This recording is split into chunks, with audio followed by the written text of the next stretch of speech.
welcome to my world. I'm your host, Kevin Rutherford. It is Monday, March 11th. We are here live. I think I've got everything working now. We are testing our mobile setup today, so I'm not on the road, but I set up over at the homestead as though I were on the road, so I had a little bit of a little fight with some of my equipment this morning, but I think we've got it. I also think we're going to be bringing Brent Hutto in early today to talk about the market conditions and rates and lanes. He's traveling today, so we're going to try to get him in here early. We can also get you in right now. Here is the phone number. It is 319-527-6791. Or you can also hit the Dial Now button on your app, and that will get you in here as well. We've got a lot going on this week. It's going to start getting really busy. The CMC is coming up in, what do we got, like 10 days or so left? It's getting pretty close here. I'm going to be traveling this weekend. I'll be heading that way. I'm going to spend most of this week out at the homestead just working on the CMC presentation itself. I've got all the material put together. Just going to start tweaking it a bit and getting ready for the event. A lot going on at the truck show this year too, so I'm really looking forward to it. When I'm at a truck show, I'd rather just stay busy. I will be talking the entire time, whether I have events or not, and I'd rather be up on stage talking to a couple hundred people rather than stand in one spot and try to talk to one or two at a time. So a lot going on. I've got the CMC. I will be in truckstop.com's booth on Friday doing the show live. I've got a session with Brent on what they call the Pro Talk stage. I think that's only an hour. We're talking about surviving the downturn for owner-operators and small carriers. And I'm also doing a keynote speech at a driver dinner. So a lot going on. I see Brent is here. We're going to get him in here right away this morning. Brent, good morning. Well, good morning, KR. I'm live from Chattanooga, Tennessee. Having a big time up here with one of my children. But this is a cool place. This is Freight Alley, as they call it.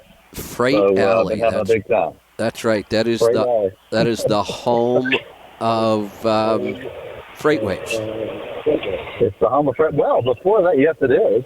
Before that, it was the home of Covenant Transportation. That's right. U.S. Express Transportation. That's right. Yeah. Right. Two names in all of trucking. So I love coming up here. It's a beautiful part of the country, and absolutely love it. It's busy with trucks going up and down the road. It's always good to be good to see. I'm on a big bus right now that was taking a bunch of choral students back and forth doing performances. We've been having a good time, but it's the start of the week, so it's good to be on with you. And man, Kevin, I am so excited because we are 1 week away from Mid-America and CMC 2024.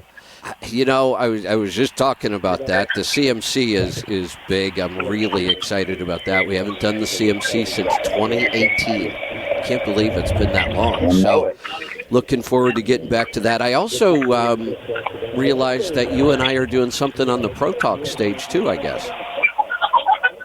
We sure are. You and I are doing how to get into trucking for which you and I have done many times in the past. We're doing something on, I think it's on Thursday on the Pro Talk stage. It's either Thursday or Friday. I've got one each day. So one's with a broker and then one's with the famous Kevin Rutherford. So, and I've done these for a while.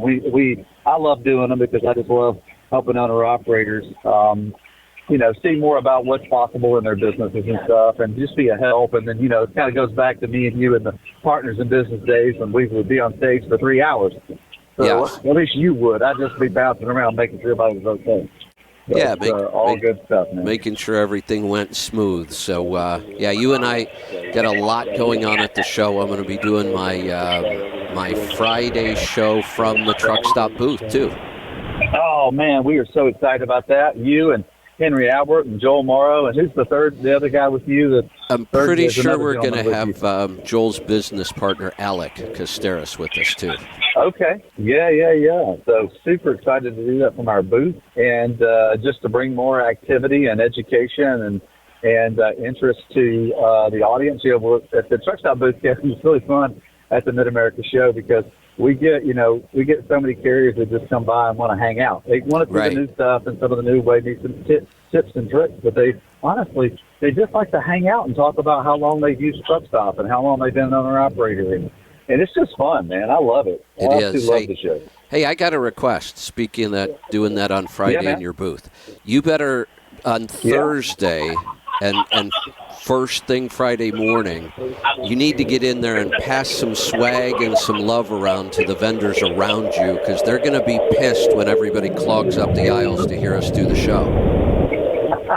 Hey, you know what, Kevin? Every time we've had you in our booth, they're always pissed. You know what? You bring Let's Truck and Kevin Rutherford brings a crowd, so they're happy afterwards. Don't worry. They'll be pretty happy with all the great truckers that come by and want to see their booth after they listen to the program and talk to Truck Stop. So super happy about that, man. Super happy about it. Yeah. So I know you've got a lot going on today, so we want to get down to business and then let you get on with the business of your day. What's new and exciting in the market this week? Well, let me give the freight update, and then I want to give owner operators a little heads up. I hate to say warning because look, it's freight. There's always challenges in freight, but I want to give them a little heads up about something. So let me give you the freight update and what's going on. Well, so over the last 3 weeks, we've had the pressure in the market continue to increase, and I'll tell you what's causing the increase. So the market demand index, which is basically the amount of freight available over the amount of trucks that post themselves empty and ready to haul. Now, look, I realize that most truckers don't post themselves on the load board empty and ready to haul, but we've been tracking this number for like almost 20 years, so it's a good measurement. Let me. Right, so it went up from 6. Before we get to the detail, I want to stop because I'm glad you said that. We get this a lot. When we talk about the number of loads, the rates that things are moving for, anytime we talk about any statistic from the load board, especially truckstop.com or any load board, there's a group that always wants to push back and say, that's not accurate. I know that load got posted 3 different times. That's not the rate. We get this constantly, and it makes me a little crazy. There's even a group that really believes that you are putting out data to manipulate the market. I mean, it's so they complain about every bit of data. And my response to them was, if you don't like this data, go create your own. We depend on certain entities in the industry to come up with this data, and Truck Stop is one of the biggest. You guys move a lot of loads. You have a lot of data. And what people don't seem to understand, all data can be flawed. You have outliers. You have false information. There's no way around it. But you guys also, I'm going to say this, I don't know that it's absolutely true, but I have to believe it's got to be close. You guys have like data scientists that this is all they do is clean up the data and make it as accurate as it can be, given the fact that we know all of those things are going to occur. Yeah. Kevin, I'm so glad you said that. So, because here's the reality. Number one, Truck Stop doesn't control the data. The brokers that post the data control the data. Okay, so now it's our responsibility to make sure that data is accurate. So you talked about, I know that load's posted 3 times. Well, it could be. During the pandemic, shippers, the manufacturers, were giving their freight to 2, 3, 4, 5 brokers because guess what? Rates were so high and there was so many loads in the market, there weren't enough trucks to move a third of it. Right. And so the shipper has to get the goods to market. Here's a pro tip. The shipper always defaults to getting the goods to market over rate every time because they have to get it to the market because if it doesn't sell, they don't make a profit, and the people in the transportation department, if that shipper gets fired. Okay, so it's super important to know that. Hey, Brent, the broker... I hate to keep interrupting you, but you're making such good points. I want to kind of highlight them. Think about this. What you just said, I don't know that we've ever talked about that. It's a really good point. The shipper is always going to default to getting that load to its customer, even if it has 100%. And here's an analogy. It would be like an owner-operator pulling up to the fuel pump and going, over $4 a gallon? Oh, hell no, I'm just going to park till that comes back down. You don't do that. You pay what you have to pay for fuel to get your job done. The shipper's the exact same way. They're going to pay whatever they have to pay in the market to get the freight to their customer. Yeah. So I'm glad you brought that up. Yeah, without a doubt. Yeah, that's super. It's one of the most important things to know. And every shipper I talk to always says, oh, yeah, absolutely. Because we have to get goods to market because that's how they make their profit. Right. Shipping is only the transportation. The transportation is only like somewhere between 6 and 9% of the total cost of the product. So it's a minor part. Like fuel is not all of the cost for the trucker. Exactly. It's just necessary, right? So it's the same thing. So you've got all these shippers. So what you see in any load board, it doesn't matter if it's ours, truck stops, or any other load board in the market, there's always what are known as duplicates. All right, not fake loads, not ghost loads, but and those are bad. And we actually write code to take those out. All right, so just so you know, just so the audience knows and the truckers know, truck stop is so concerned, and we hear from carriers all the time. We actually write code, an algorithm that changes that allows that kind of takes as many of those out as possible. We even requested the way that brokers post loads, so it actually works within an algorithm. So my point to the audience is that when you see something in the market, what you're going to see is what are known as unique loads, and that's one load posted by one broker. All right, a single broker, it's not posted by any other broker, but the shipper may work with a couple of brokers. Right. And they may give that freight to a couple of brokers, and so you may have broker A that's posted it for, let's just say $1,500, and you've got broker B who has a totally different operation and has a lower cost ratio, so they're able to post it for more money. You may have broker B with the same freight that posted for $1,600 or $1,650 or $1,700 because they have a totally different cost structure. Just like, you and I both know, not all truckers have the same cost structure. Exactly. So this is why. So there's uniques and duplicates. Now look, we hate ghost loads and fake loads and phantom loads like anybody else, and so we do our best to work with the audience that's out there to try to work through that and make it as clean as possible. It's super important that the audience knows that. So what's going on in the market right now is that the market demand index has continued to go up, and here's what's going on. The freight is continuing to creep up, which is good, which means rates will start to come up eventually. It'll be very slow, but rates will start to come up. Rates went up 1 penny week over week. But the interesting thing is the reason that the pressure in the market went up was because more and more truckers are exiting the market. All right, so we're having an adjustment. We're having an adjustment of capacity or the trucks available in the market to kind of continue to work its way out. That's a natural thing in the market where that owner-operator may leave the for-hire market, the independent market, and go back to the leased owner-operator market, or may park his truck for a month or two while he or she goes and does something else. So it's just a natural thing in the market. So that's kind of what's going on. Rates moved up a little bit. Like I said, there was more freight in the market available this week than last week. I don't have the data right in front of me, but my guess is it went up maybe 10,000 loads or something like that. But, Kevin, the data is accurate. It's true. We see about 150 million or more load postings a year. And when you've got that much data put into a system, it's just not going to be inaccurate. And if it was put in by one company, I'd get it. But it's put in by 10,000 brokers. And so it's not going to be manipulated. It can't be manipulated. Let's talk about something else, because you're right. I love the way you explained that. I hope people understand that and get past all of this wasting time arguing about this. But let's talk about this. You talked about, if you've got 150 million of anything, you have to be good at handling it, managing it, and all that. But I remember... We got a whole data science department that does it, Yeah. I also remember, I think it might have been Scott himself that told me the story of how he started truckstop.com. He was on his way back from a road trip somewhere in the Southwest, he was driving a car back for his dad. Driving a car back for his dad from California back to Idaho. Yeah. Yep. And he saw a billboard, I think, advertising loads for truck drivers. And Now, Most to anywhere. at that time, Scott had nothing to do with the trucking industry, right? Yeah, well, nothing specific. When he was a junior in college, now he's a computer geek. He's one of those Right. guys, and he was at Oregon State, and he worked for one semester at a local brokerage company, helping him just do their okay. computer systems. Okay. So that's how he kind of was like, oh, well, hey, Right. this makes a little sense. Now, I see how this. So he had just a little bit. I think people are going to be surprised because we're talking about an internet program here that he created. What year was this?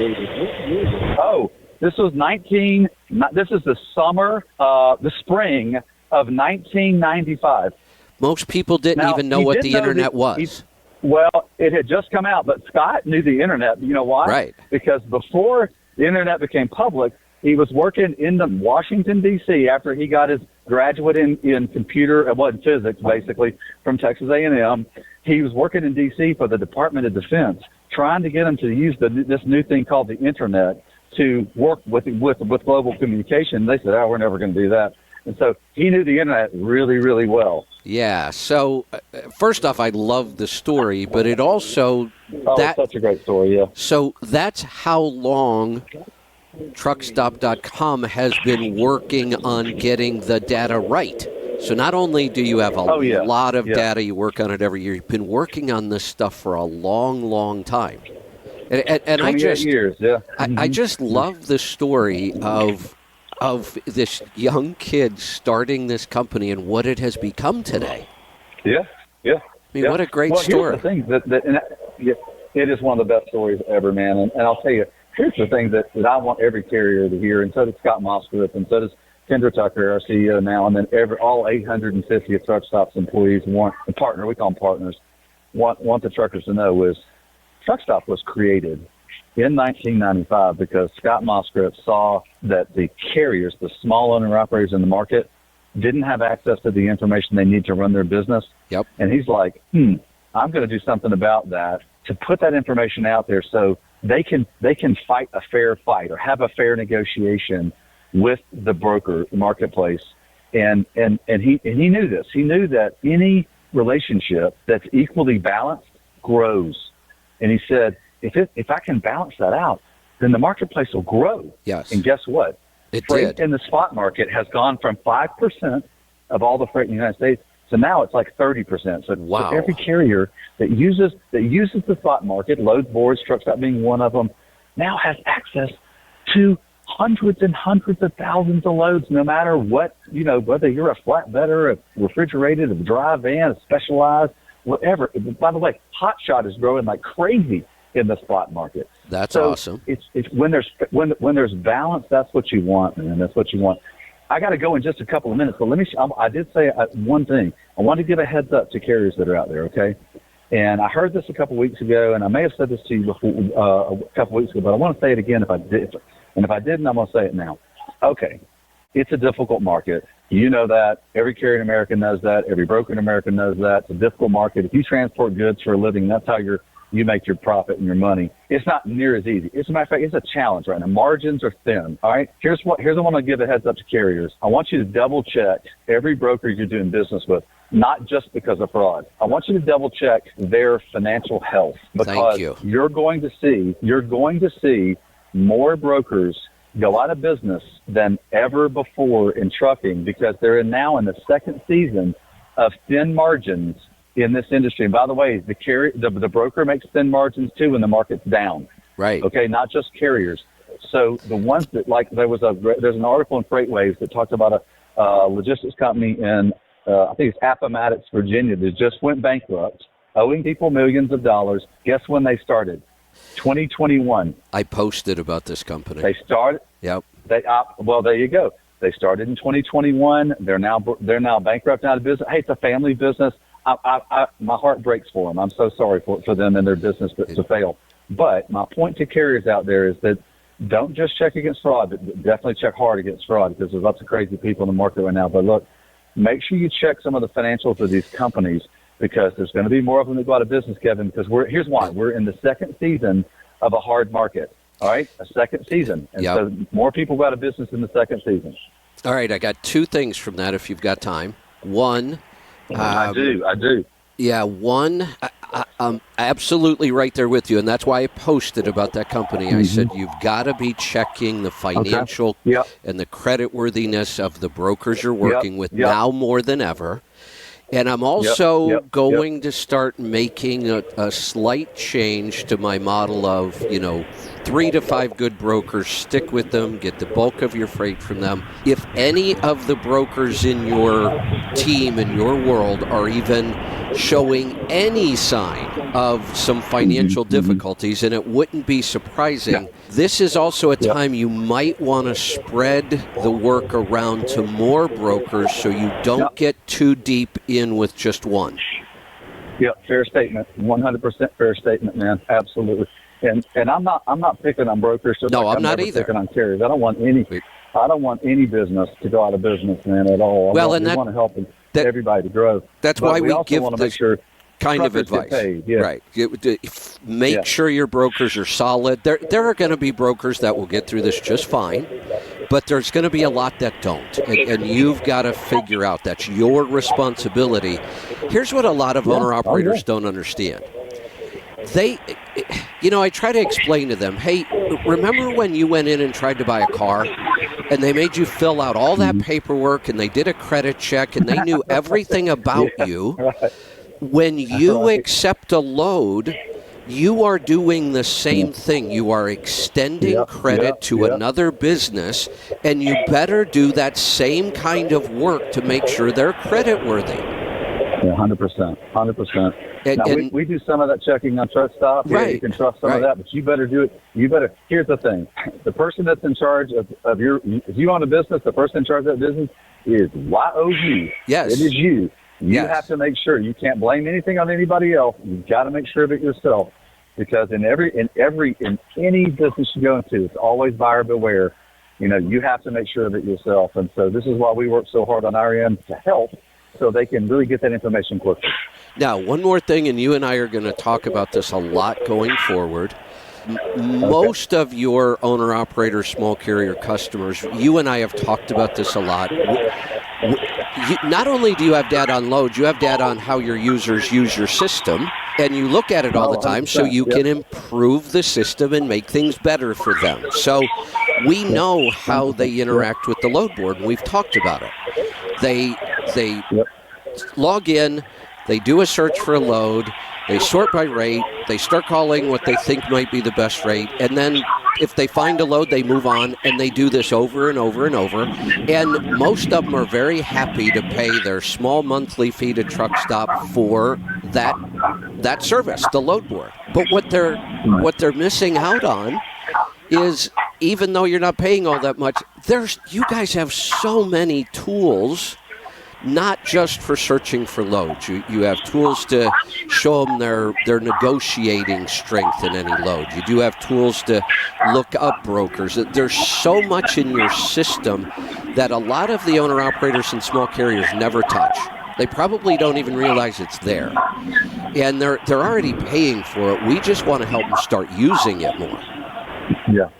Well, absolutely. I tell you, one of the things that every carrier needs to use is the negotiation strength. So you look at what's called lane density, and how much freight is not in the market that you're in. Trying to find how much freight's going to be in the market that if you're looking for a load from Des Moines to Atlanta, how much freight's coming out of Atlanta going the direction you want to go, and so you can do all this things, because that tells you what you're going to be able to negotiate once you get there. And so all these things are kept in mind. Yeah, there's so many pieces of the puzzle on there. We've got data science built into our pricing models. When the trucker looks up rates, it's all data science back. And what I mean by data science is they take a tremendous amount of data and do all the hard work for you. Data science is just a word, but what does it really do for you? Right. So absolutely, man. So you and I are going to keep talking about this. It's about speed and efficiency, man. So getting the load as quickly as you can, so you can get the best rate, this load at the highest rate. So you and I both know that in any market, whether at the top of the market, the middle of the market, the bottom of the market, on any given day, there are lanes where you have almost no negotiating strength, right? Even at the top of the market, there were times where you could be in a lane where there were just too many trucks and not enough freight. No matter how hot the market is, when you're in a lane like that, one, the rate's not going to be that great, and two, you don't have much negotiating power. And if you understand that, you can just grab a load and reposition. Don't get too crazy about, I'm not pulling that freight, that's too, no, just understand where you are in the market. Now, in a market like this where everybody is talking about how horrible things are, the rates are bad, there's not enough volume, that is the general thought process, and it's going to be for a while.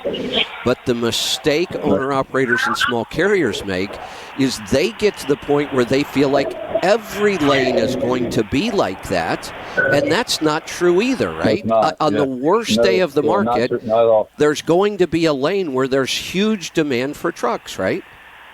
There's lots of marketplaces, and I look this up every week, looking at different ones that have changed. I see the top, 10 or 20 lanes, and what I look for is the ones that have changed the most. In other words, they've gone from a lower amount to a higher amount, and I look at them every single week.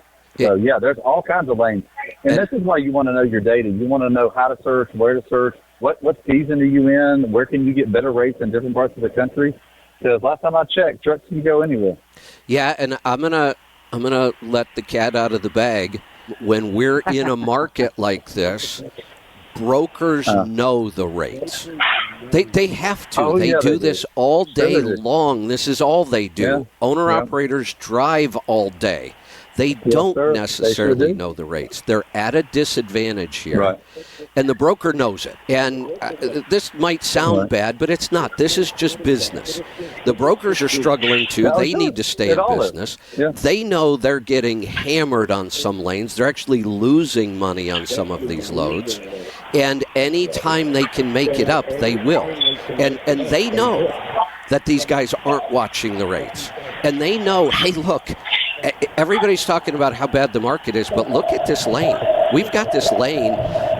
They are going to squeeze a little more profit out of that lane because the owner-operators don't understand that there are some lanes with high demand, and if you know that, then you won't get sucked in by that.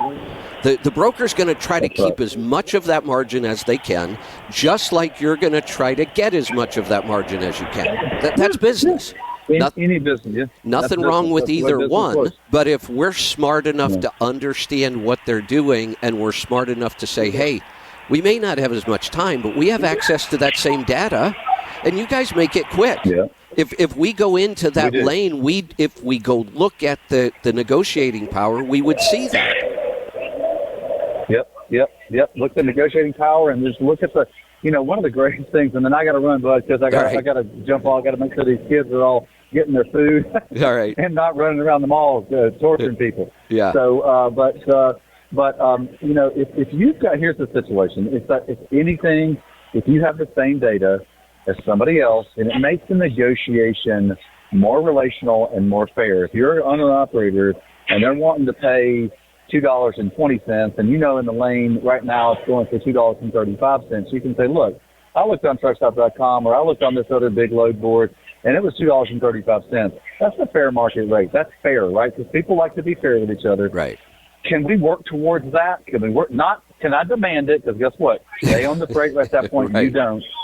But can we work? Here's another. I teach this to all my kids. I always say, go up and ask people if they can help you. Hey, can you help me with this? Oh, can that's you awesome. Help me get to that rate, Mr. Broker? Yeah. Oh, I'm telling you that, because you know what? Everybody likes to help somebody. Yeah, they do. So can you help me with that rate? And I tell you what, you will find better rates across the board when you take that approach than any other thing you're ever going to use, man. Okay, it's been great being with you this morning. One more thing real quick. You're going to like this. Yeah, buddy. Because I've been working on all my material. Remember, the CMC's a year-long program now after we kick it off at Matt's. I know. I am excited, and you and I haven't really talked about this yet. You and I are going to spend a lot of time during the year in the CMC getting people to be absolutely 100% masters of your system and all of its tools. Man, I couldn't think of something better, and I'm so excited to continue to work with you and continue to help owner operators chase their dream, and so it just, man, I get up every day excited about it, man. Can't wait for next week in Mid-America to kick this off, Kevin. All Thank right. you and Let's Truck for doing what you're doing, man. Thank you for being who you are. I appreciate that. Excited about it. Thanks to truckstop.com. We have a lot of resources. It's going to be an awesome program, and we'll let you get on with your day, and we will talk to you again soon. Thanks, KR. Talk to you soon, buddy. Bye-bye. All right, take care. All right, we're going to go to the phones, but I see right now we've only got one phone call. So if you want to jump in, now is the time. 319-527-6791 or hit the Call Now button on your app. We're going to get started today on the calls in Texas. Tony, welcome. Hey, Kevin. Good to hear you. I got in a little bit late, about 14 minutes. How are you doing? I missed your intro. What I missed? Oh, yeah, the usual these days. We had 2 or 3 intros till I got the technology right. I'm testing our new mobile system that I'm going to be taking to Matt's with me, and it's a little more complicated. One, because when we work to our own software, we have new hardware we're going to be using, so I'm testing some of that. But on the week I'm at Matt's, because of the CMC and travel, the only show we're doing that week is on Friday at Matt's, and we'll be in the truckstop.com booth. And I've got my 3 co-hosts with me. So normally when I travel, the equipment I take with me is really only enough for me to do the show by myself, because that's usually, I'm on the road, I just need to get the show done. But I've got to take enough equipment this time to have 3 other hosts with me. And that's all new, so we're kind of trying to test it this week. So my open was late. We had some technical issues, and then once I came on, I really just brought Brent on right away because he's traveling this week, so we had to get him in early. So you didn't really miss much. We were talking about rates and the market and the load boards and data and that kind of stuff, and brokers, of course. Oh, I did miss something. Well, before I make everybody's day and start hating on brokers like I know they want to hear, I got to say, the phone system today is just really good. Whatever it is, like if it's the old one or not, you sound good, and I can hear you, and it's clear. Yeah, so just keep that up. So here's what happens. Right now we have 2 phone systems that we can access to do a show. And one of them, we identified that problem, that my voice sounds really good on the air, but boy, when we were talking to the callers, it was breaking up and fading in and out. And we identified the problem, but nobody knew how to fix it. We worked with the other companies. They didn't know why it was happening. So you would think, well, just use the other phone system then. And we do. Except this phone system is just finicky overall, and some days we go in to start a show and it's so buggy we can't even get things working. So we've been bouncing back and forth. We did identify the problem, and we were able to solve it on this platform. And we also know, we did a pretty good test of our new platform on Friday. We may do another one today. We have this problem solved on our platform. We still have a lot of bugs we're working on, but we know we've got this one fixed.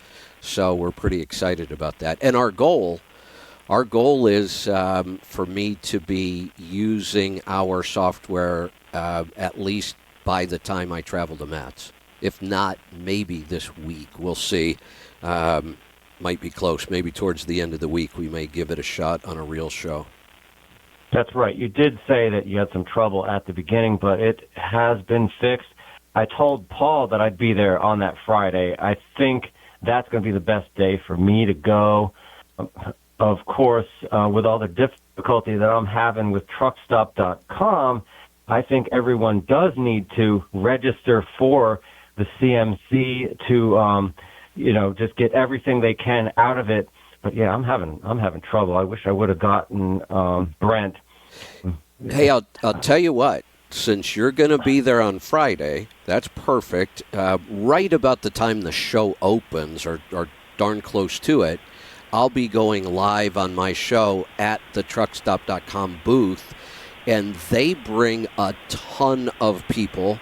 And it's a perfect place to sit down, learn the system better, learn some of the tools you may not even know exist, and work out any problems you've got. If you're having issues and problems, go do it face-to-face right there at the show.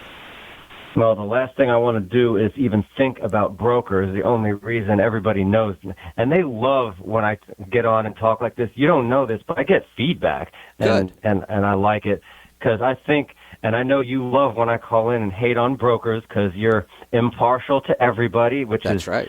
so strong. I love that. Very, very confident. I was thinking today, this new thought that I had, for people that want to make their money off of truck drivers, I'm talking about brokers. Right. That's good. That is good. That's good for us. Why? That means we're doing well. There is money to be made off of us, and we can use that to our advantage. I agree with that, but let me just turn it around a little bit in the way you're saying it. Because technically, I understand why you're saying it like that. Joking. No, I know you are. And, there's always a little bit of truth in a joke or it wouldn't be funny. And there's truth in this. I know. But in reality, let's think about the flow of money here. The broker doesn't make a penny from the carrier. The broker makes its money from the shipper. That's where the money comes from. Now the broker makes here's where its margin by taking on my side, taking the amount the shipper is paying them, and let's just be real and honest. This is how business works.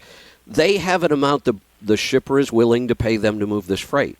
They do want to give as little of that as possible to the carrier. I mean, because the difference is their true revenue. So you can't make money in business unless you have money coming in and revenue.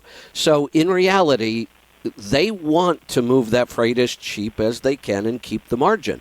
But they technically don't make a penny off of owner-operators or carriers. They make their money off the shipper. Right, and so since I get like 5% of the airtime and 95, I'm going to have to make it count. I could get everyone on my side in that 5% of the time by saying one thing, and I believe me, I know what everybody that they pretty much know my thoughts on brokers. I know what they want me to say, and I could say it, but I'll wait for the right time. When I've said it before, when you think of transportation, who do you think of? It's not brokers, right? So correct. That's where I usually start. Okay, go ahead. You know that, but I want to come back to that. As long as you know that 1 + 1 does not equal 3, I think I know your stand on brokers. Yes, and I'm about to tell you what it is. No, I'm not going to tell you what it is. We're going not yours. I know yours, but for people that anyone that knows that 1 + 1 does not equal 3 should get the right answer about the relevance of brokers. Right, but let's explore this for a minute because this is an interesting topic. Let's say that the owner operators and small carriers finally get their wish.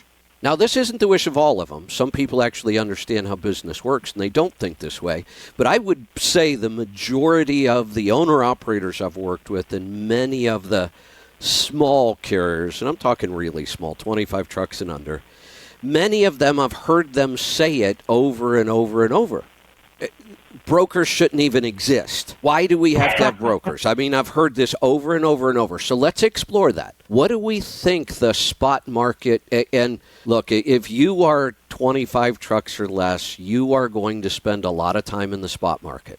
If you're 5 trucks or less, you're going to spend an awful lot of time in the spot market. And if you're 1 truck, you may spend all of your time in the spot market. So let's think about that. What would the spot market look like without brokers? Tony, you're in Texas right now, right? Yeah. Where do you live? Frisco. So if you were in Texas, and there were no brokers, where would you find your freight? Well, yeah, everybody knows that. No, they don't. No, they don't, because I hear people all the time say brokers shouldn't even exist. Okay, get rid of them. Yeah. Now, where are you going to get your freight? Well, shippers would find us. these brokers are taking advantage. I could see why these. Wait a minute. How are shippers going to find on. you, Tony? How are they going to find you? I could see why the lay person like me that doesn't know as much as you about the market would say that these brokers are taking advantage of us. Correct. Why don't they open a trucking company? Because they don't have what it takes. I know all of that. Wait a minute, people Tony. Love hearing Tony, it. Why don't you get a real job? I'll turn that around don't have on the you. right to exist. I'll turn that around on they you. aren't doing the hard work. I'm doing the hard work. All of you guys are doing the hard work. Oh, you don't even know what the hard work is then. Oh, yes, No, I've you heard don't. You talk. Yeah, talking on the phone is hard. Yes, I agree. No, not just I talking agree. on the I don't phone. want to do that. Not just talking on the phone. But they're home every night. One of they the are most home every night, so they don't count. So what? You chose this. I absolutely hate when truck drivers bring up their work conditions. You chose this. You knew you were going to be gone for days or weeks at a time. I hate when people bring that up. I did not choose that. Then get out. I'm not home every night because of brokers. Oh, no, stop using brokers then, and I guess you'll be home every night, right? Just don't use them. Yeah, because I'll definitely have higher paying freight. Well, why aren't you doing that? I'm kind of joking. I know, me too, but why aren't you doing that? People saying that. We are trying our best to get there. So and brokers are not helping. This part about being a customer. No, they are not our customer. I need to put them out of business is the way I can see people looking at this. Hey, how else are we supposed to think? I would be I will help you do it. If a carrier came to me and said, look, I don't think brokers should exist. I'm going to go compete directly with these guys. I'm going to go to the same shippers they're going to, and I'm going to take that freight. I will help you do it. I'm trying. I'll help you do it. But it's not going to happen. I am trying that. Now, I won't say it's not going to happen for I am starting each. to see that they are necessary, because I do hear what you're saying. Right. Now, we have people who call here all the time. One truck, one driver. They do have shipper direct freight. It happens once in a while. Yeah, it's I not had some easy. too. It was dirty. I had some. Yeah, it's hard. It's a lot of work. It's not easy to get, but occasionally it happens. But let's go back, because you talked about me knowing more about the industry. Here's one of the things I was able to see happen, so I have a better understanding of this. Remember, deregulation happened in 80, 81, and prior to deregulation, brokers almost didn't exist. Now, what you had... I love that. Keep going. Companies like C.H. Do you know how C.H. Robinson got started? Oh, God. They were not a freight broker, because we're going back to like the 1930s or 40s, if I remember right. They've been around a long, long time. They were a produce broker. What's this about brokers trying to become carriers now, too, where you go in and the bill of lading does not say your name. It says the broker's name. Right. What is with that? They're trying to be something that they're not. No, that's not true. We're all trying to fight freight fraud, and there's a lot of ways that could be accomplished, and some of this has to do with that. But I want to go back.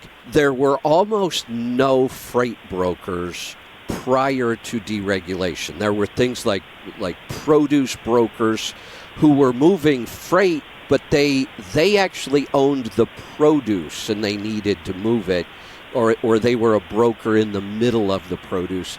So right after deregulation was when I started in the industry. And when I used to go into a shipper, and I used to go into shippers all day long because I would do 20 to 30 stops a day. I was doing local P&D, so I was at shippers all day long. Back then, the shipping department on some of these companies was 15, 20, 25, 30 people. All worked in the shipping department because they had to. That's how hard it was to find a truck on the spot market. You had to have people on the phones all day long. Well, where does that happen now? That doesn't happen in the shipper. They don't have big shipping departments anymore. They outsource that to brokers. So now brokers have a room full of people that are on the phone all day. That's what happened, and shippers do not want to go back to having all of those people on their payroll. Then they're incompetent. I can see how people would think this. If it shouldn't take that much. There was a time where the freight industry got by without brokers. But if it were to happen today, if brokers disappeared today, the freight market would collapse tomorrow because the shippers don't have the ability to work with individual carriers anymore. They don't have the office. They don't have the people. They don't have the tools. They don't have the knowledge. They don't know how to go find individual shippers. That's why they use brokers. And if we took brokers out of the picture without giving shippers time to go back to those big shipping offices, the whole market would collapse. We disagree. I think you can talk on this. I think you want to talk on this for a while. What is this 90-day pay that I know Matt has to deal with? Who in the hell, and even brokers, 30-day pay? How are we letting them get spoke on interest and lending credit? Yeah. How are they getting away with that? I want my money now. When I go to the dentist, I better pay now, or I'm not getting my teeth cleaned. Hey, Tony, when you buy a truck, how many people actually pay for it now? Almost none. In fact, it takes them 5 years, 6 years, not 90 days. It takes 6 years. Yeah, but that's because they don't pay us for 90 days on our freight. We have to. No, it's not. Keep paying interest, or we would be able to pay cash for a truck. We could pay every owner-operator before they pulled the load. They still wouldn't go pay cash for a truck. You know that. Because there's incompetence. I'll give you that. But look, so all we're talking about, Tony, that all businesses extend credit. It's a common practice. We take advantage of it all the time. If somebody wants to let us pay for something over time, we take it. It can improve our cash flow. So credit is how business works. Now, here's how this works. Okay. So most businesses will not cut checks every day to pay people. That's not how their office works. The accounts payable department usually has 1 day a month where that's what they do. They pay all their bills. Yeah, I wish. C.H. Robinson does. I know that. Hold on. By God, they wait 20 days for every one of my. Never any sooner. Well, hold on. So now let's think about this. If they only pay their bills once a month, and that's common across all businesses, all bills. We're not just talking about trucking here. When they order something from a printing company, they don't pay for it right now. They have net 30 is the term we're talking about here. They have 30 days to pay it. Now, here's what happens. Let's say their day of the month to pay their bills is just the first day of the month. Let's just pick an easy day. It's the first day of the month. Well, what happens if you submit your bill on the second day of the month? It's not going to get paid for a month at least. You could also get stuck in there. What does that have to do with waiting 30 days on every single load? They're counting the days. Because here's what happens then. Then smaller companies, or sometimes big companies, will say, hey, look, everybody's used to paying us in 30 days, because that's always been our term, net 30. Well, we're going to take advantage of that. They agreed that we're not going to pay them for 30 days. So no matter what day they submit their bill, we're just going to hold that money for 30 days, and they make money off holding money. It's just how business works. I don't see how that has passed. Now, there are also companies that are. Here's something else you got to know. Immediately. Here's something else you got to know. There are companies out there big enough with enough clout, and they pay good shipping rates, and they have been able to say to their big carriers that they work with directly or their brokers, we're just not going to pay you for 90 days. That's the terms. Net 90, not net 30. They could do net 60. They could do net 45. It's anything anybody will agree to. And a lot of shippers have gotten carriers and brokers to just say, look, you're just going to wait 90 days till we pay you. There's another reason why most owner-operators would fail the minute we took the brokers out of the picture. It's another reason why brokers need to get paid a little more, because they're floating that money for 90 days while they pay the carrier sometimes in 10 or 20. I could use the word necessary evil, but what's happening here is that nobody wants to pay their bills except us. No, and we're getting screwed because Tony, stop the whining. Oh, poor us.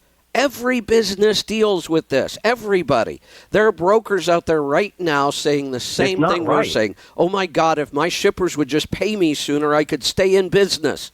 So don't say we're the only ones paying our bills. We're not. A month full of fuel without any pay. Well, how does a broker run? The broker might not be getting that load paid to him for 90 days. How does he keep his office open? Well, I mean, there is something to be said for doing the right thing, to buying the fuel, doing the work, and then somebody doesn't pay you. That puts the guilt on them.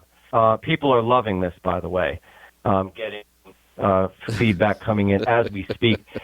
We just have to keep doing what we're doing, and if the brokers don't want to pay, they have to listen to me. Killing them about it, and maybe one day they will do the right thing and pay us. No, it's not the right thing. Forget the right thing. This isn't moral. This is business. You're telling me that it's right to steal my money? Wait a minute. Stop. Are you saying somebody never pays you? Yes. Okay. Then you have some recourse, not a lot. And I will tell you, extending credit to people is risky. That's part of business, though. And this part about broker credit, I have never really had to fight for that much for payment. They've always paid me. I've never had a problem in 12 years. I know that may be an outlier, but I'm not afraid of that part of brokering. I should be. I'm afraid of the 30 days. You just said 12 years. We've had a really good run the last 12 years, so there wasn't a lot of that going on. All this stuff we're afraid of happens now in this market. This is where we have to start being careful. You're right. You could not do any of this work. You didn't have to check the credit on your brokers. For the last 10 or 12 years, you could get by with that and never get burned. You're an example. You just said I never once didn't get paid. But that's about to change. When we're at the bottom of the market, the risk of not getting paid goes way up. Getting paid later and later becomes more common because the brokers are struggling with cash flow in this market. So all of those things, this is another example of why this long run-up since about 2010 is now bad for a lot of people. Because if you got into the market since 2010, you don't even know how a down market works and how ugly it can get. You're already bitching about slow pay, not getting paid. You haven't seen anything yet. This is going to get worse. It's why we talk about it. Stick with a couple of good brokers. Check their credit. Continue to check their credit at least once a month. Make sure they're not falling behind. Go back and look at your records. How long do they normally take to pay you?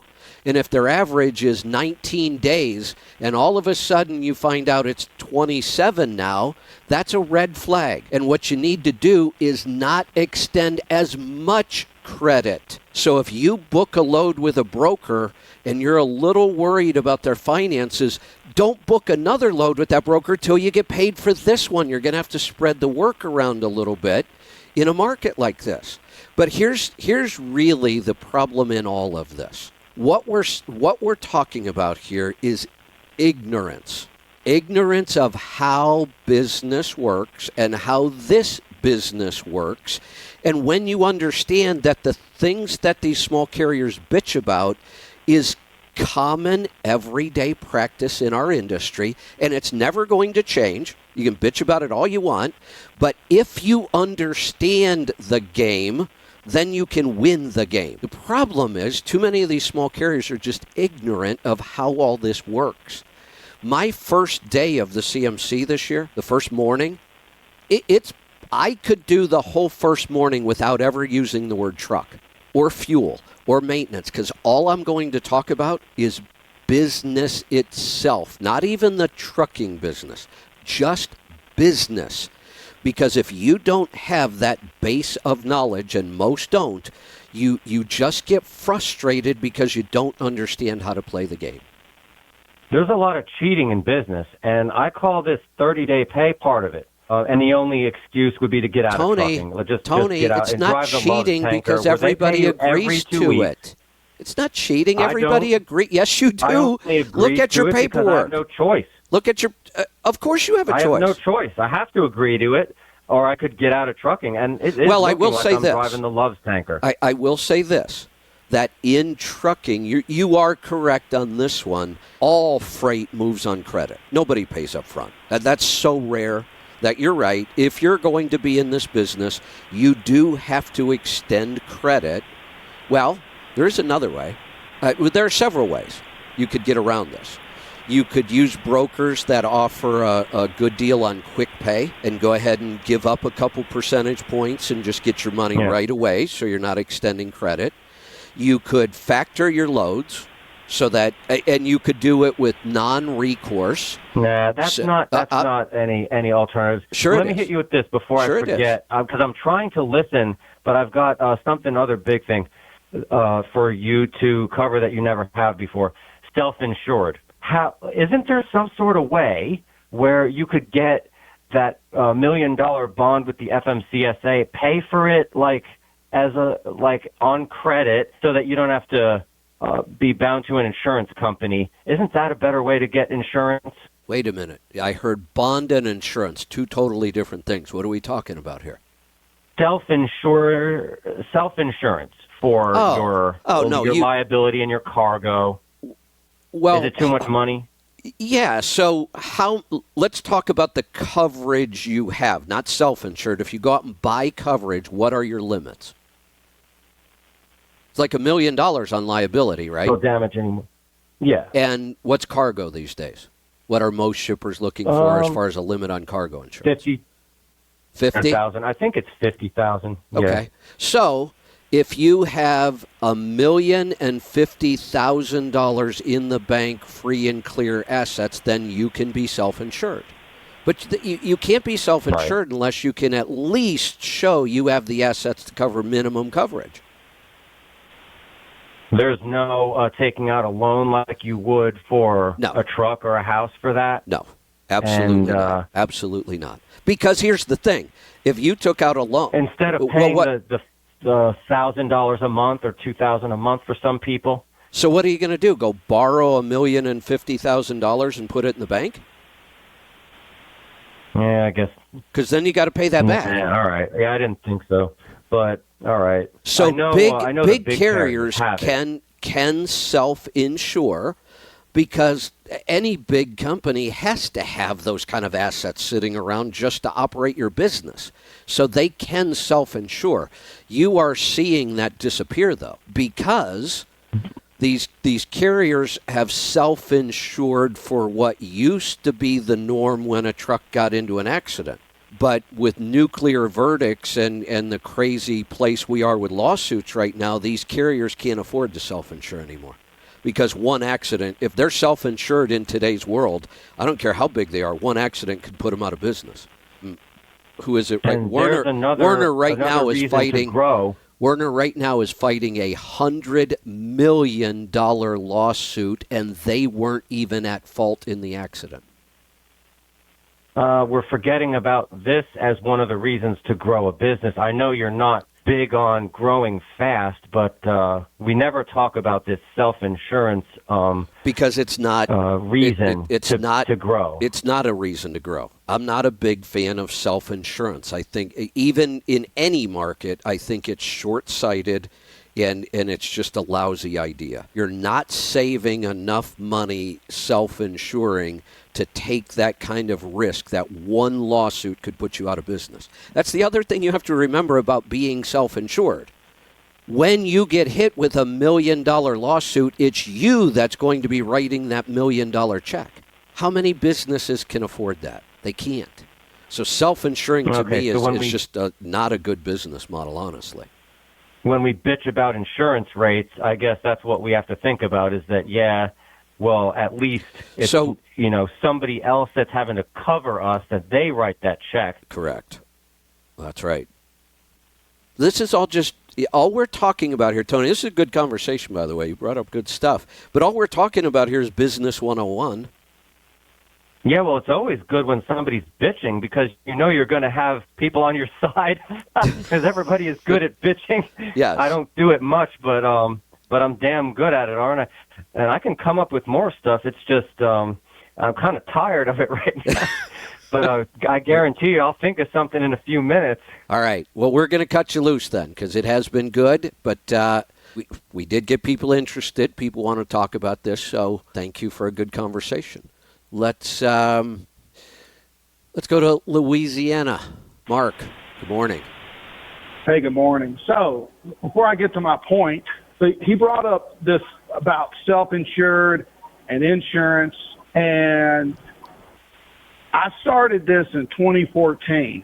I started car hauling in 2015 June.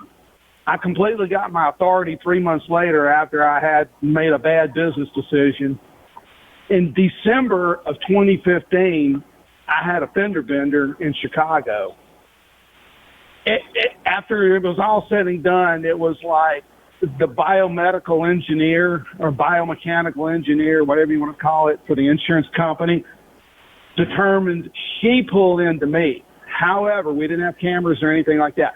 6 months later, this was in December, so in the summer of 2016, I get sued for $1 million.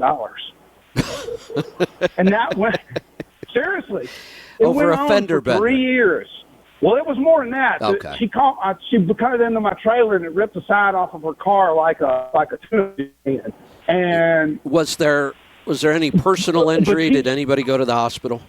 no, Then they it's a didn't. fender She bender. sat at home. Then it's a fender bender. She sat at home and watched TV and decided that she was hurt about 3 months later and hired one of these ambulance chasers in Chicago, which is by far the worst place you can get into an accident for liability.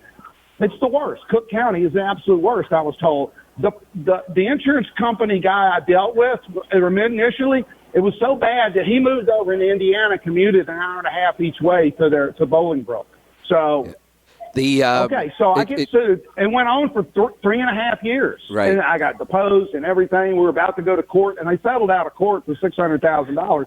But it had lasted so long that it rolled off of my my record. That's how long it lasted. That's one of the reasons I'm still in. Go ahead. So, no, I was just going to say, this is an interesting topic, and it fascinates me, the whole lawsuit, attorneys, tort reform, all this stuff about lawsuits and liability and nuclear verdicts. I'm fascinated with this, and I went back. One of my favorite authors is, I just drew a blank on his name, and I just read 10 of his books in the last month. The guy that writes all the legal thrillers. He wrote The Firm. He's got a lot It's not Gresham, is it? Yeah, John Grisham. Yeah. Okay. I just this last month, I went back and realized I used to read every book he wrote as they came out. And at some point, I must have stopped, and I didn't realize how many books he had out that I hadn't read yet. And I started reading him again, and my God, he just gets better and better. I mean, his storytelling is so good.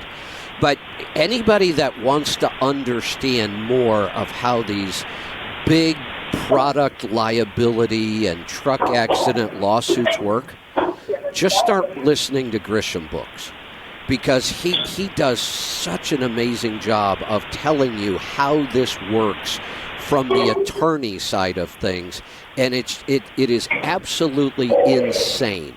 Now, here's the interesting thing. If I had to say how I feel about this kind of stuff, I would say that these big nuclear verdicts have to stop. You know, this is killing some industries. The medical industry is a mess because of this. It's hitting the trucking industry hard. So I would be in favor of tort reform and limits on these lawsuits. But when I read these books, I start to change my mind a little bit, Not a lot. I haven't gone fully to the other side, but I kind of understand why we're seeing these nuclear verdicts. Because here's a good example. The Big Pharma. Big Pharma is one of the best examples of this. Big Pharma does their testing on a drug, and every drug has problems. There are no drugs that don't have side effects. And some drugs can have some pretty horrendous side effects, but maybe it's only for a small percentage of people. Maybe it's only 1 or 2% of the people that take this drug will have this really horrendous side effect. Well, I mean, in my mind, you shouldn't put that drug on the market then. I mean, the thought that a drug is going to kill somebody, and they do kill people all the time, is just wrong. But these pharma companies know they can put these drugs out, and they're going to make so much money on that drug that they can afford these lawsuits. And it's just a part of doing business. They already account for it.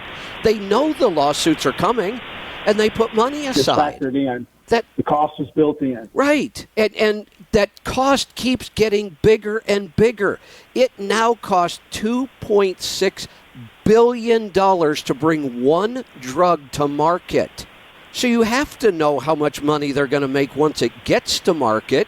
And part of bringing it to market is having enough money to pay all these crazy lawsuits. Now, that's got to stop. We can't let companies just say, we make so much money doing this, we're going to flagrantly break the law and kill people because we can afford to. And I don't know how you stop that. But one of the ways is with these crazy big nuclear verdicts that would punish these companies so bad it would put them out of business. I don't want that either, but we have to figure out a way to solve this. And I don't know. It's a tough issue. Let me tell you why trucking's a target. Because they know, the lawyers know that every commercial truck that runs up and down the road, well, the requirement's $750,000, but they know that 99% of the trucks have at least $1 million liability. So the same accident that would happen in a car, they will not go after them. But because you have $1 million, you're carrying $1 million. Hey, Mark. Yeah, let me get you up to speed here because this has changed. That used to be true. Now I will tell you, these lawyers won't get out of bed in the morning for $1 million. They laugh at $1 million. Come on, they're going after Werner for $100 million, and Werner wasn't even at fault. Do you know why trucking is a target? It has nothing to do with insurance or resources or anything. And this, again, I didn't know this until I read these books. But this is why trucking is a target. People are afraid of trucks. They're scary. They're out on the road every day with these trucks. They see the accidents they cause. They're terrified of these things. So when one of these slick tort lawyers can get in front of a jury and talk about how 4 people got killed in this accident because of these big bad trucks, that hits home. That's why it has nothing to do with insurance or resources. It's easy to win in front of a jury because people are afraid of trucks. And you see the billboards all up and down exactly. That's why. With sue trucks. That's why. Now, Big Pharma gets sued because they need to be sued. They made a mistake. They hurt people. They need to be punished and punished heavily. And you have to punish them heavily because they have so much money. A $10 million lawsuit to them is peanuts. They get hit with $400 million lawsuits. When you kill 50 people with a drug, the numbers go through the roof. But you have to hit these drug companies that hard, and that isn't even enough. They just keep doing it because they can afford it. But, I totally agree with you. Yeah. But now, here's why trucking is so bad. You will never get Big Pharma to settle or pay or win a lawsuit if it wasn't their fault.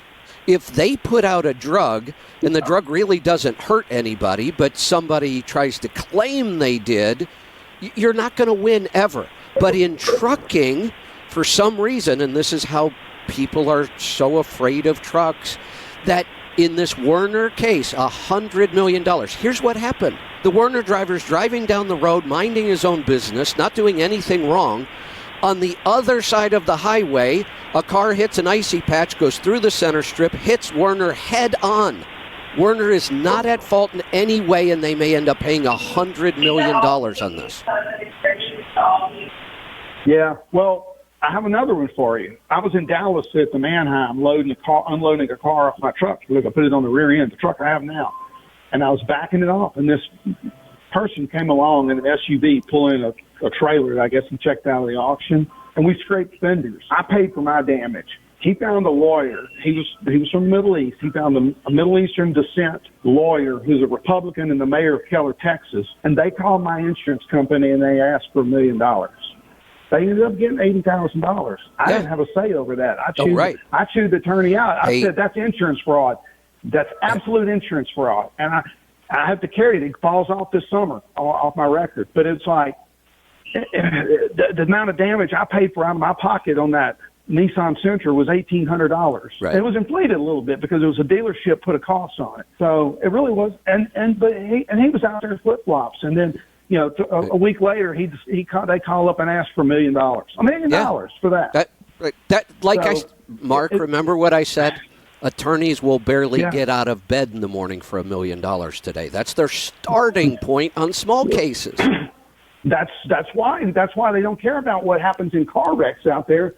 A truck, they could. This is one of the few. Now, look, attorneys go after everything you can imagine. Every industry, every company. I almost had to deal with the lawsuit during the financial crash in 07 and 08. I was doing active financial planning for people back then. And when the market crashes, it's going to start happening again right now. When the market crashes, the attorneys go after the financial planners. You gave this person bad advice. They lost $40,000 in their retirement account, and it's your fault. They go after everybody. That's what attorneys do. Here's the difference, though. For some reason in trucking, you don't even have to be at fault. I know a case, FedEx, when I was at FedEx. FedEx paid out, I forget the amount, but it was tens of millions of dollars because a delivery driver in the van backed over somebody who was sleeping on the ground. Yeah. In a parking lot, in a place where you would fully expect vehicles to be, and the FedEx driver backed over somebody, had no idea they were there. We can miss entire trucks and cars in our mirrors when we have blind spots. How are you going to see somebody laying on the ground? The only way you would be able to avoid that in most situations is before you backed up, you'd have to get out, walk around your vehicle. But this guy was drunk, high on 3 different drugs, and he got killed. And because of that, even though there was really no fault assigned, FedEx paid out because they will not take these cases in front of a jury because they are afraid of a jury awarding $100 million instead of $10 million. Yeah, that's why that lady in Dallas that they outsourced to paid out that $78,000 to this guy because there was nothing, and he had a record of a history. The insurance, my insurance broker looked him up, and they said he's got a history of this. They knew that. Well, here's something else that'll tell you how different trucking is. Trucking is such a target that one of our big scams right now are staged accidents. Yeah, down here in New Orleans. Oh, you are in the epicenter of it. New Orleans is. I go around New Orleans all the time. I'm really aware of what's going on. I watch New Orleans is ground zero for staged truck accidents. And you know who's doing it down there? You know who arranges all this? The mob. Yeah, this is absolutely the mob doing this. Yeah. The reason I called was to talk about pick up where what's his name from truckstop.com left off, and where Brent left off about qualifying your customer, and then Tony went into this whole diatribe about it's not that you should just be paid immediately. Well, that's not how business works. I mean, it doesn't make a difference if you're driving if you got a trucking business or a running the grocery store or whatever, there's just set guidelines on how people pay, and it's like they float this credit around, and it's like, my dentist allows me a little bit of a credit. I told her, I said, I'm going in to get something done this week, and it's like, I said, hey, she knows me, and I said, I'll pay a third now, and I'll pay the rest when I come in. And she's like, I said, because I can float it down the road a little ways. I'll pay it off down the road, but it allows me better cash flow in different areas that I need it at. Right. So you're right. Business, this is very, very common. Business-to-business transactions, net 30 is really common. It's not like you're like financing somebody because you're not allowing them to make payments over time, but you're just saying, look, we'll ship you the goods now, or we'll pull the load now. You don't have to pay us for 30 days, or whenever. Your credit card company gives you 30 days. Right. I mean, they give you 30 days. So this is pretty common. But I will tell you this: we made the decision, mostly Lisa, because she does all this, but we all agreed to it. Even though every single one of our vendors, and look at all the different products in our store, there's a lot, right? I mean, we have a lot of stuff in our store. Those are all individual vendors that we have to deal with and negotiate with. Every one of those vendors, with maybe a few exceptions, would extend us credit. They would allow us to pay in 30 days. We never do. We pay when we place the order. I don't want that credit out there. I don't want to have to worry about managing it, thinking about it, getting stuck. We pay every vendor when we place the order. Well, and I've said this before, qualifying your customers is like, you have to qualify your customers, and if somebody's a risk not to pay you, don't do business with them. That's exactly right. Don't do business. Correct. I see these people time and time again do business with these people that they really don't know who they are. Well, and then they don't get paid, or Mark, they don't know how to invoice. Mark, Go ahead. I want you to do this, because I know you talk to a lot of people about this kind of stuff. When you're talking to people about this, the fact that when you accept a load, you're extending credit to somebody, you're going to go pull that load, and you haven't gotten paid for it yet. That means you're extending credit to somebody. I want you to ask these people, when this subject comes up, ask them if they know how to check the credit of a business. And most don't. They don't have a clue. Well, I know that there's a company affiliated with NASTIC called Orange Commercial Credit, and that guy was there this year. I forget his name right now. But the Orange Commercial Credit owns the company that keeps up with the credit for these brokers and carriers and whatnot. And so you're right. I don't subscribe to him. I could call that guy. That's how I would do it. I would call Chuck. His name's Chuck. I forget his last name. Anyway, I'd call Chuck and I'd say, I did it one time. I said, hey, could you just as a complimentary do me a quick credit check on somebody? Right. And he did. Now, we're going to be teaching this in the CMC, and you can check through companies like that specifically work in the trucking industry to check that credit. Then you can also go to Dun & Bradstreet and check that. Now, Dun & Bradstreet is like Equifax. It's like Equifax. Yeah. We used them with Penske. We used them. We had to get a DUNS number, call in, and they would tell you can have credit right then and there. So I've used them before when I worked for Penske. There are multiple ways to check a business's credit, and yet most small carriers have no idea how to do it. No, they don't. And they're just gambling because they don't know that these people, what their track record is. They don't read the reviews. That's the first thing I do if I ever haven't used Central Dispatch in forever, although I'll pay them. But I go in there and I look at the reviews and I read it, and it'll tell you that do they pay the slow pay, this, that, and the other, and it's like, you can read reviews. There's different ways to research. It's like, how long has this company been in business? Have they been in business this long? There's various ways to look at these companies, but do not do business with people that are high risk. Here's something and you won't have this problem. Here's a policy. If I were a small carrier right now and I've been extending credit to brokers, this would be a time I would start to change my tactics. Not only am I going to go check their credit, I'm also going to check their history. And honestly, at this point in the game, I would probably have a policy. You know how owner-operators get so pissed off when a broker won't use them because their authority's too new? Yeah. I would be doing this to them. If this broker has not been in business for 10 years in this market, I'm just going to pass them by. I'm going to go build relationships with brokers that have been through a downturn, just like this company Brent and I just talked about, the broker that just went bankrupt. I'm positive they're going to leave a bunch of carriers not getting paid. They got into business in '01. These are people who got into business at the very top of the market, and the odds of them making it through this are much less. So if you understand these things, then you can protect yourself. But so many small carriers are running around completely ignorant of all these things we're talking about right now. They are. And it's just amazing to me. It's like you've got all this invested in this truck and this business, and yet you run out there and do business with the first person that'll give you a load. That's absolutely insane. It's. I mean, you know how I came up. I came up I told Paul and Harold, we were on the three-way yesterday. I said I started at the absolute bottom. There was nowhere else for me to go but up. Paul said, well, you could have went out of business. I said, well, that was an option. I just never looked at it as an option. But most of us in our world, you know, the small carrier, owner-operator world, the people we talk to all the time, most of us started with almost nothing.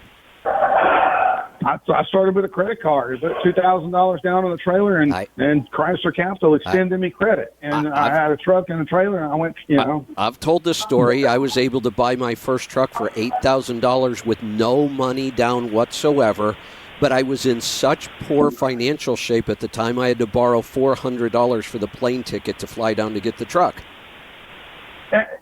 Yeah, and but I learned things along the way. Like when I worked at Penske, it was like if you made a bad business decision to extend credit to somebody, you would be fired. In fact, you could not rent. Jim Overfield at Penske Truck Leasing in Houston, Texas, would not allow you to rent a truck to a trucking company. Why?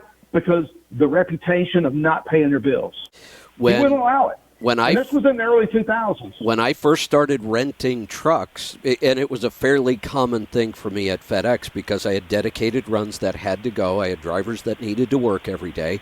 I couldn't just say, my truck's in the shop, I'm not going to cover this today. Well, you could, but you'd start losing points, and it was just a bad idea. So I would rent trucks. In the beginning, nobody would rent me a truck unless FedEx actually signed for it. FedEx would do that for us. They set up a program that we could go rent trucks through Penske. We paid everything, but they would not have rented me a truck at that time no matter what I did. I had to have FedEx do it for me. FedEx was on the list. Right. FedEx had a national account. Come in, give them the number, do it, here's your truck. Right. Because they guaranteed it. But that guy that come in, we didn't know him. But I could not rent a truck on my own from them. We wouldn't rent to you. I mean, there was nobody. You could not. That was forbidden. Jim Overfield would fire you on the spot if he found out you did that. Yeah. You knew that, so you just didn't rent to a trucking company. Right. Because you had to ask him what kind of business. And he'd say a trucking company. Yeah. You just said, nope. Then you'd ask what's their DUNS number. Right. And then they're like, we don't have, what's that? Well, you don't have one. If you don't have a DUNS number, we wouldn't rent to you. Somebody walk in, because we could extend credit. But if they didn't have a DUNS number, we couldn't extend credit. So I carried that information that I learned through that into this. And I'm very, very suspicious. But right now, I have just one customer, my main customer, that I made $325,000 off of last year. I get paid every Thursday. They have the money. Perfect. It's like what I'm going to deliver tomorrow morning, I'll be paid on Thursday. But that's what they do. And then I have my second one. It's like every 2 weeks they send me an e-check, an email. Here it comes. And then a couple of people I do 30 days on, and it's just what they do. And it's like, and some will offer a quick pay, but all they're doing is running a factoring fee or whatever. And I was just like, I'll just wait on my money. And so 90 seconds.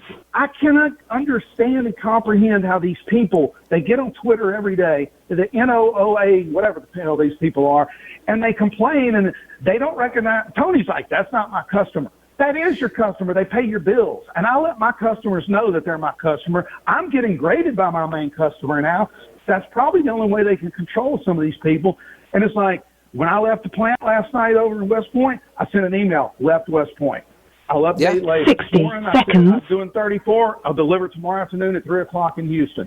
And I send it to them constantly because I want to be at the top tier. I want to be. And So- in fact, they called me on Friday afternoon and said, "Oh, you got a load over there? You going to deliver on the weekend?" "Yeah, I'm going to deliver. We got a West Point." I said, "I won't be able to deliver it, but I can load it on Sunday." So they gave it to me. Yeah. So Never made the board. Here's how bad this is. You know, and we're talking about Noah and these groups, and you're familiar with Mac, right? Hey, I don't talk to him. Mac's been he's around a insane. long time. I mean, when it comes to trucking itself, he knows what he's doing. He's good at this. He's been doing it a long time. But he has like zero concept of how business works. And here's Exactly. Here's what he told me. Because you know me, I'm the one pushing all the time. That broker's your customer. You better start treating him that way. And he went off on me one day in a space. He was you know how he gets. He was screaming at me. Oh, yeah. That's not my belligerent. customer. And I said, Mac, who paid you? I don't care. That's not my customer. And I said, all right, Mac, here's the deal. The way you succeed in business is providing value to your customer, more value than anybody else. So tell me who your customer is then. If it's not the broker, the person that paid you, tell me who it is. Well, it's the shipper. It's their freight. I said, here's the problem, Mac. That shipper does not want a relationship with you. If they did, they would come to you. They went to the broker. So now you're in a position, you are in one of the worst positions I could imagine. You don't have a customer. You have a business, but in your mind, you don't have a customer. Or the customer you think is your customer isn't, and they don't want you to be their customer. They don't want to be your customer. They don't want it. They don't. So in my mind, you now have no way to succeed because you don't have a customer you're willing to provide value for. Who's going to do business with you? Nobody but the worst freight out there. That's all you're ever going to pull is the garbage freight that's on the load board because you don't understand customer service. You said a very important word right there, and you've said it 10 times, value. People do not understand what value means. They think value is like if you have $10, that $10 value, that's not what value is. Right. Value is what you bring. Value is something that you can't touch it, you can't feel it, That's but right. it's there. It's like I'm valuable to my customer because they called me and knew I could get this load out. They gave it to me despite the fact I had to do a 34-hour break. And I told them that. And I called him. What do you want me to do? How can I better serve you? What are the metrics I'm being graded on now? I want to know because I told them I want to be your number one go-to person. There you go. You know, the easiest way I can explain this, I mean, I could do hours on this topic. And in the CMC, I'm going to do a lot of this. But here's one of the easiest ways to, I think this would help people to understand the value. And in trucking, it's actually in most businesses, honestly, it's fairly simple to provide value. Here's what you need to do. Here's what you should focus on. Solve problems. Transportation is complicated. Lots of things go wrong in the movement of freight. It's not a simple thing. Every load is a little different. Every day is a little different. The best way to provide value to your customer as a small carrier, whether your customer is a shipper or the broker, is get really good at solving the kind of problems we run into every day. That's the value they want to see from us. Yeah, they want to know where their load. You know, people get upset. They're like, why are they tracking me? I could care less if they track me. I don't care. I go out of my way to send emails that as soon as I get checked out of the Kia over there, I send an email. I am out of the gate at Kia. We're out. I'll update later. This morning, first thing I did, I sent them an email. I said to the whole dispatch section there, and the two people I need to know that update this. I'm like, around 3 o'clock tomorrow. And now I extended it out about an hour because I think I could be there sooner, but I didn't want to get their hopes up too high. But it will be there tomorrow, Lord willing, and the creek don't rise.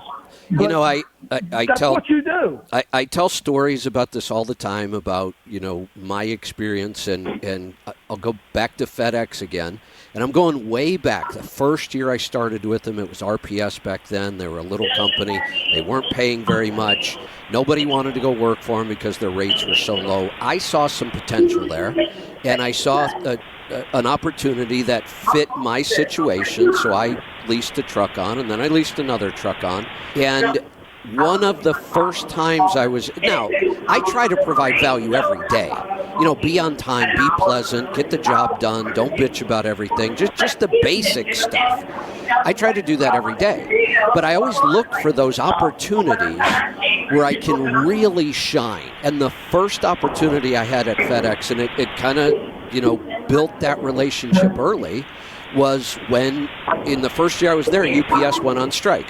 And it was an absolute disaster for RPS because all they could see were dollar signs, all these packages, and they would not tell anybody no. Companies that had never even talked to RPS about moving their packages were now begging them because UPS was on strike. And RPS didn't have enough experience at this, and they kept saying yes, and they shut down our entire system. Our building... Yeah. There was not one more place left to try to stuff a package into that building. We had them in offices, we had them in the hallways, we had them in the garage, because there was no place else to put them, and we didn't have enough people to move all this freight. I at the time also had some trucks with my own authority, and I had some trailers. So it was totally illegal. There were a lot of things that were wrong with it, but nobody cared. I took my trailers and took them over there and started loading them and running those packages down to our hub in Columbus. And that was way above and beyond, but that was like the first time I really proved to them, hey, look, I can bring a lot of value. I'm a troubleshooter. I'll solve your problems. Yeah. And I know people that will load trucks and sit on the load for the weekend. I grabbed my load. I got a load Friday. It had 5 stops in Louisiana. I loaded it Friday. I delivered it Saturday. But when I was trying to get a load from my main customer, and he emailed me, he texted me back, and he said, we just don't have anything. I said, never mind. I got a load of Hyundais. I'm going to go to Louisiana. And then he's like, you can deliver that? I said, yeah, I've been to all these places. They'll take it on. I can get them delivered tomorrow. And he called me, and he goes, I got a West Point straight to Houston, one pick, one drop. I said, I can't get it delivered, but I can load it. But if you don't want to give it to me, I understand. If you want it to be delivered on Monday, if not, I have to deliver it on Tuesday. But he gave it to me anyway. But he didn't call anybody else or whatever. Right. He called me because I go out of my way to make sure that as soon as I load it, I let them know I'm within their time frames that they're grading me on. And I know it puts pressure on me, but it's like, go ahead. Yeah, I got to cut you loose. I got to get to a couple more calls, and we're out of show time today because of the problems we had. So at some point they're going to cut us off here. One of the things I'm really excited about the CMC this time is the live CMC. Even with 5 days, this is a topic I just never spent much time on because I couldn't. I wanted to teach people the real hard-hitting stuff that would put money right back in their pocket. Fuel mileage, maintenance, financial plan, all that stuff. But this idea of just really, really good business practices, providing value, troubleshooting, specifically in trucking. Now, with the whole year, I have a huge section on all of this stuff, and I'm really excited about finally teaching this. Customer service. Yes. Yeah, and it's, on one hand, it's really simple. Provide as much value as you can to your customer, and you'll succeed every time. But the real tricky part is how. How does that work? What does that look like? And that's what we're going to spend a lot of time on. So with that, Mark, I got to cut you loose. Want to make sure I get these last 2 calls in before they turn us off today. Go to Oklahoma. Paul, welcome.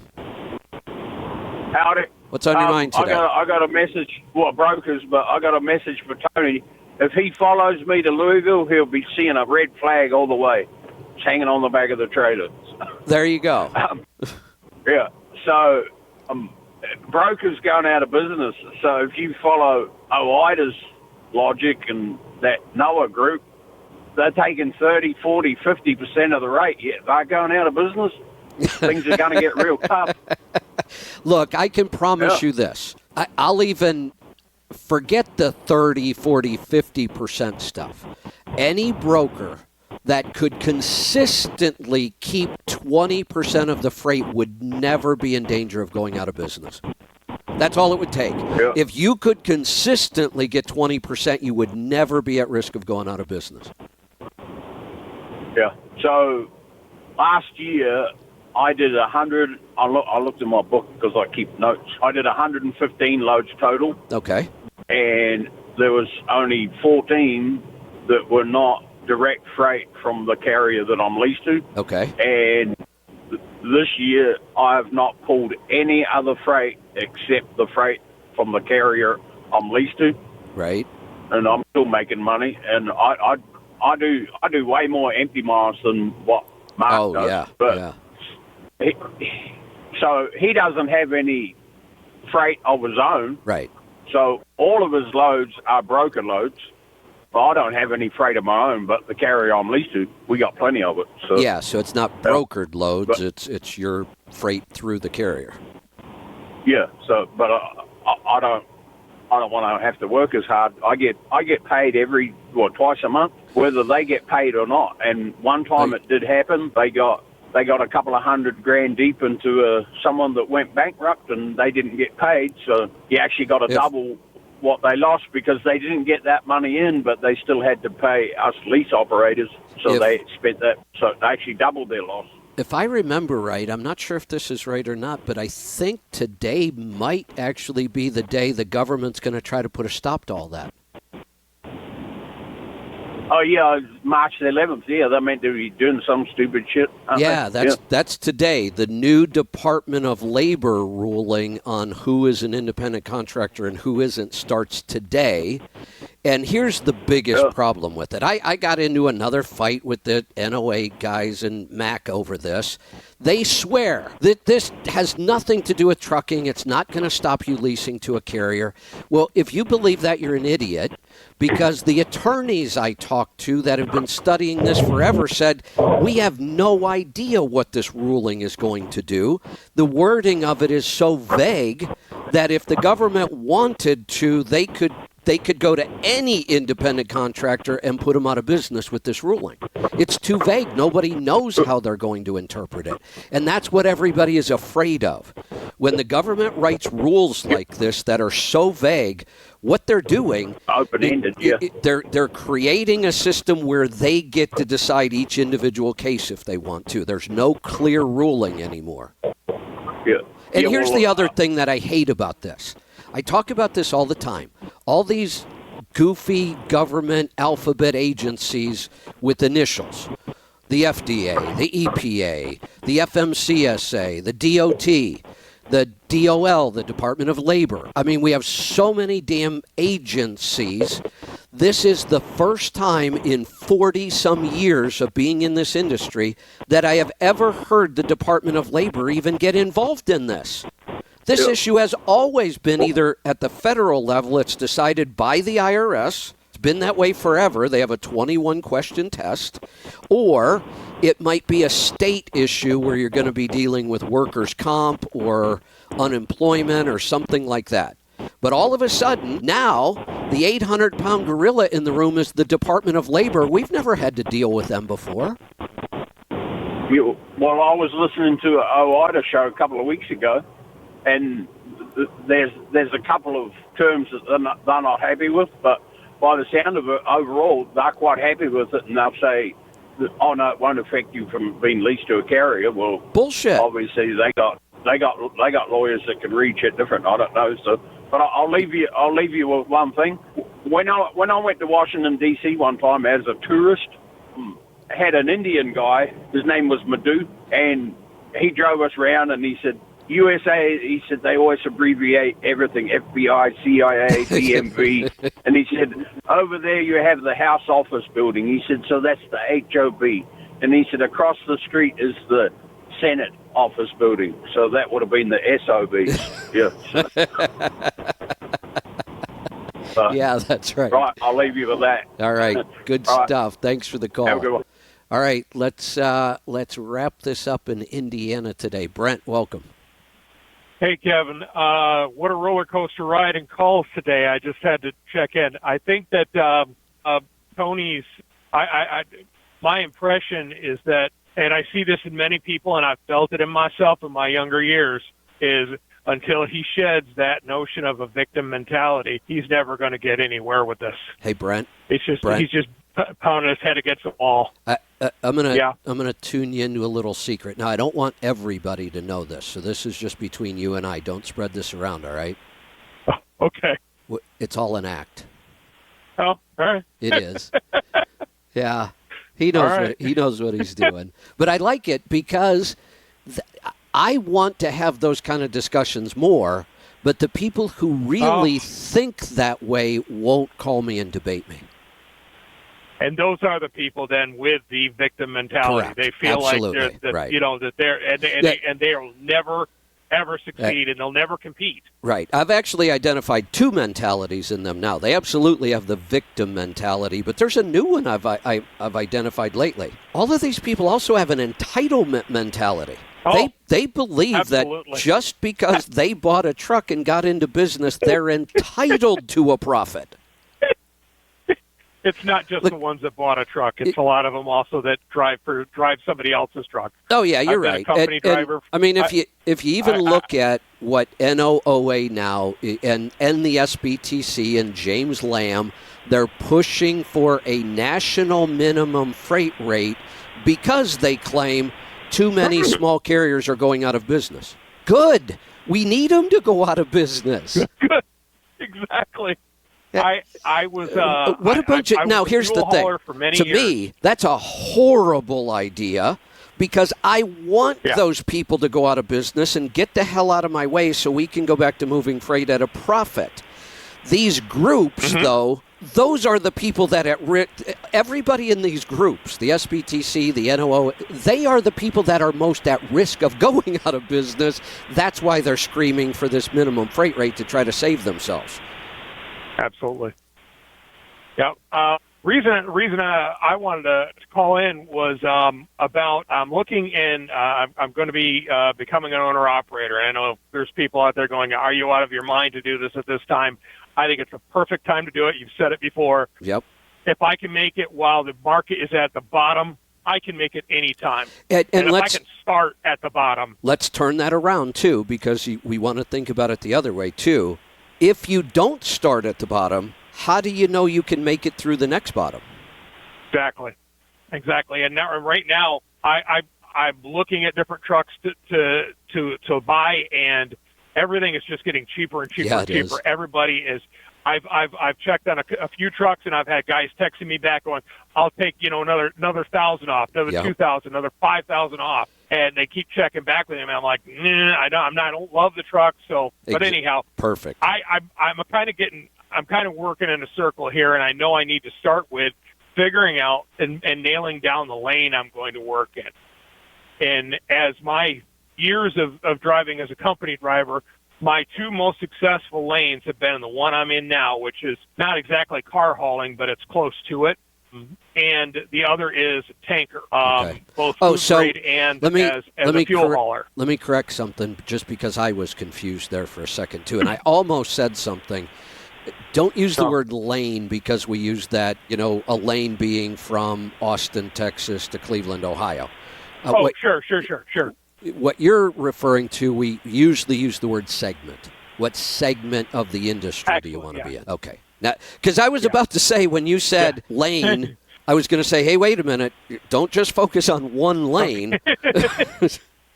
No. Okay, No. got it. You're trying to figure out what segment you want to be in.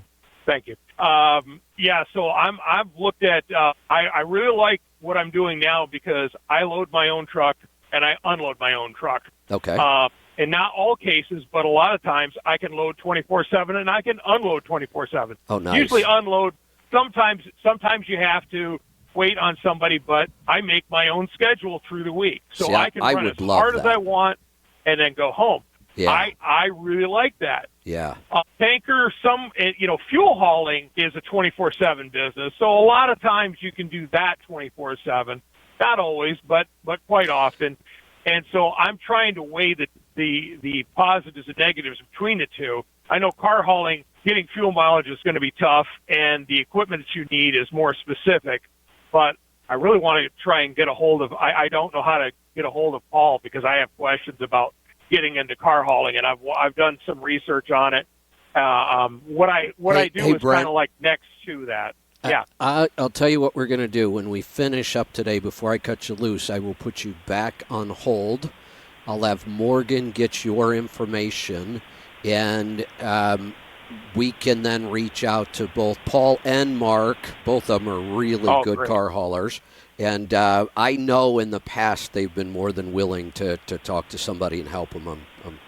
I can't speak for them, but I'm pretty sure they would take some time and talk to you. So we'll see if we can arrange that. Yeah, basically what I'm doing now is I'm hauling chassis that are stacked on a lowboy, kind of like you see decked tractors, but instead they're decked on a trailer. So I've been doing that for a while, and it takes a knack. I've always looked for the segment where anytime I go to anything where somebody goes, "Oh man, I would never do that," I'm like, I'm all in, because if you won't do it, there's other people that won't do it, and that means you're going to have to pay me more to get me to do it, and that's where the money's at. Is I've always sought out the things that other people are unwilling to do. That's a good point. And good because strategy. that's where the money is. Yeah. Yeah. So I mean, when I hauled fuel, everybody's like, "Oh man, I'm not going to drive that fuel tanker, giant bomb." I said, "You're right. You're scared of it. Stay away. Stay out of the business." You've actually had people I would say that every time. Oh, absolutely. Really? I would be unloading a tanker. They would walk up to me at a gas station smoking a cigarette, and I'd go like, "Whoa, step back!" And go, "Man, I wouldn't want to do that. Hanging around a bomb." I'm like, "You're close enough. If it goes up, you're going with me." Yeah, but let's put a little logic to this. That's clearly there's danger there, but in the real world, how often do tankers blow up? It's pretty damn rare. It really is. I mean, one of those things where it's kind of like riding a motorcycle. If you ride a motorcycle, there's really no such thing as a fender bender. Correct. If you go down, it's going to hurt. Yeah. If you go down in a tanker, fuel hauler, it's probably going to hurt. Yeah. And it may be bad. But that's the risk. You assume a certain level of risk. Right. And, if you become a soldier and you go into the military, you're taking on a certain level of risk. Yeah, the thing is, we know that trucking itself is one of the more dangerous occupations. They always make the top 10 list. Sometimes they make the top 5. Just being out on the highway all day long is taking on a ton of risk. So the fact that they would separate out a tanker and think that there's too much risk to go do that seems odd to me. I don't know. Oh, yeah. I've never understood it, but it's one of those things where you have to be smart. Yeah. And you have to be, you have to pay attention. If you do your job well and you're careful about the way you do it, your risk is heavily mitigated. Yeah. And I've known people that have had accidents that they were sloppy. Right. And if you do that, we'll pay dearly. Yeah, that's true. If you wrangle rattlesnakes, you're going to get bit sooner or later. Yeah. And but you got to pay the guy who does that a lot of money. And so I'm willing to take that on because anyhow. There you go. But that's the two segments that I'm looking at. I mean, tanker, I know, generally you're going to get better fuel economy. It's going to be easier to get better fuel economy, so there's that. But, my other issue is that I'm 6'2", and trying to ride in a chop-topped 9-car hauler, and trying to sleep in it is good. I really like at least the mid-roof. So that's kind of one of my thoughts is wanted to talk to Paul and them about is like looking at an 8-car setup to where it's all on the trailer, and you could have either a condo or a mid-roof tractor, and whether or not that is how much of a disadvantage you are at that point. So that's kind of my thing. I haven't determined yet, and that'll dictate a little bit as to what truck I end up looking for. So yeah, perfect. So anyhow, if I could get a hold of them or somebody to talk to, I was trying to find him on the line, or on Yeah, Facebook I'm gonna and stuff, but I No, didn't know who. I'll put you on hold. We'll get your information and pass it on to them. Okay. So, are you coming to the CMC? Absolutely. Oh, Yep. perfect. Yep. My wife and I will be Perfect. there, and we're got everything all laid out, hotel room all set. We were calling the second day after you announced, Excellent. so we were early on. All right. Look forward to seeing you there. Thank you. All right. I'm going to put you on hold, Morgan. If you could get his information, phone, email, social media accounts, whatever, and we will pass that along. Let's figure out how we should pass that along.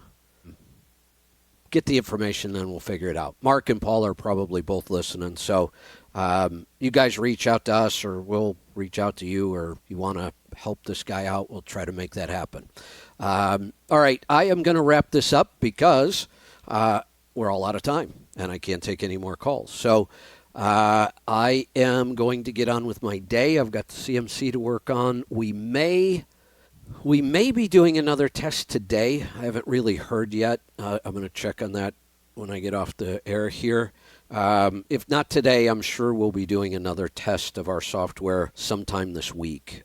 First test was really good for us. I know it was a little difficult for the callers, and we really didn't get a lot done. We didn't actually run it like a real live show. We thought we might be able to, but it was good for us because we found a lot of bugs that were, I don't want to say easy to fix, but at least we know we can fix them. We didn't run into any issues that stumped us, so it was really just a matter of going back in, tweaking and adjusting, and so I think they worked on it over the weekend, and we might be able to test again today, so we're going to work on that. All right, we will see you back here tomorrow for the Power Hour. Be safe, be profitable, be fit and healthy. Always do the hard work and master the journey.